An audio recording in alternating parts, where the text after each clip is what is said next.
Tonight we're going to finish talking about the diesel oxidation catalyst, which is the first section of the after treatment. Its job, again, is just to make heat. It takes either partially unburned fuel, which we call soot, and it there's a chemical reaction that takes place as it travels down those narrow cells, and it's converted to heat energy.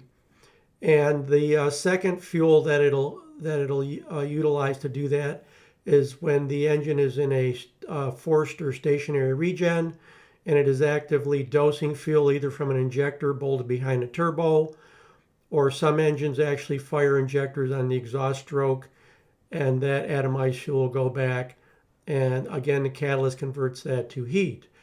So we talked about catalyst face plugging last time. Tonight we're going to talk about fault code 1664, which is the catalyst that's completely missing. 1691, catalyst conversion efficiency severe. 2638, catalyst conversion efficiency is not too severe. And then we already talked about 2637, the catalyst is face plugged. Those are basically all the faults you're going to see on the catalyst. Again, the ECM determines which one of those faults it's going to log by the temperature changes it sees across the catalyst. And then the logic that it uses is programmed into the calibration. And of course, that was learned by the engineers through many hours in test cells and experimentation. So it's a pretty good system that's kind of self-contained, self-controlling, and self-watching. So let's move on to the slides, and we'll talk about this in a little greater depth. This is my best rendering of a diesel oxidation catalyst, and that's pretty much all it is. The silver lines represent the steel can. It's got either one or two temperature probe holes in it. It may have none. Sometimes that temperature probe on the right is in the inlet can, and the one in the center is in the front of the DPF, or the one on the left, I should say, would be in front of the DPF. I have seen catalyst sections that have no holes for temperature probes. I see some that have both probes. Doesn't really matter as long as one probe's at the beginning of it or entrance of it, and one's at the exit. So we see we've got mild temperatures coming in. Typically, if the engine idles for a while, the temperatures will be about 300 degrees to 350 degrees. And then at the inlet, 650 would be typical if you're in a stationary regen where we're dosing some fuel back there and the engine is purposely making a lot of heat coming out of the exhaust.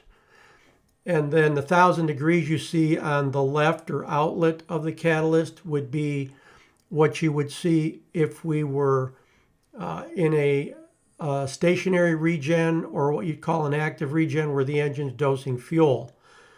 If you're pulling up a hill, say you're going up and you're at peak torque, you might see 850 at the right on the inlet, and you might see 950 coming out the other side, because you do have some soot in the exhaust that's not completely soot-free, so that's where you get that extra 100 degrees going through the catalyst.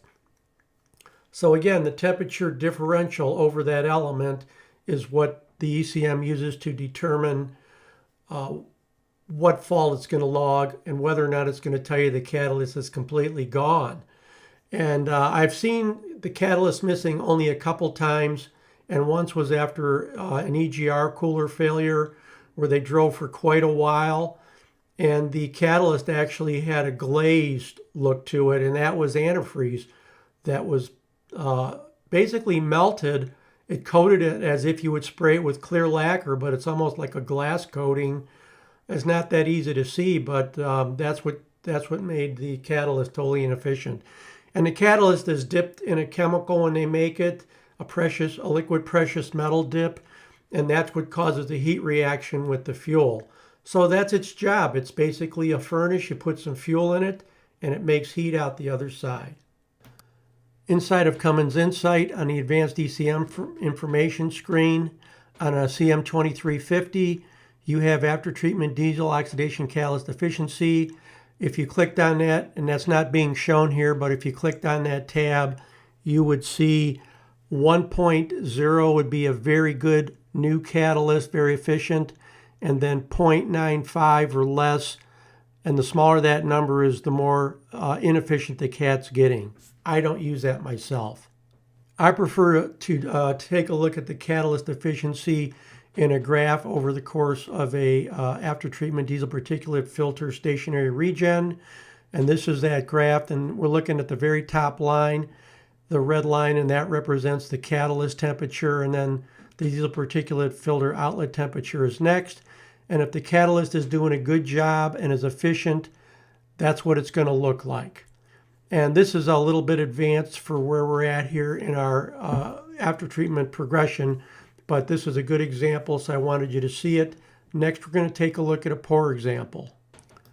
So here's a magnified view of a unit that has a failed D.O.C, and you can see through the course of the regen that the D.O.C temperature, the red line, actually drops below the diesel particulate filter outlet temperature line, which is the brown line, meaning that the D.O.C is not burning the fuel and turning it into heat, and the D.O.C's got to pick up the slack. And in this particular regen, we actually did log a 1691, which was conversion efficiency of the D.O.C is severely impacted. We pulled the after treatment apart. The D.O.C was not face plugged, so it had to be replaced. Next time we meet, we'll be talking about the diesel particulate filter. And please subscribe down in the corner on the right. Thanks for joining me. Please leave comments. If you have questions, post them. I'll answer them the best that I can. And take care, and we'll see you next time on Engine Shop Joe.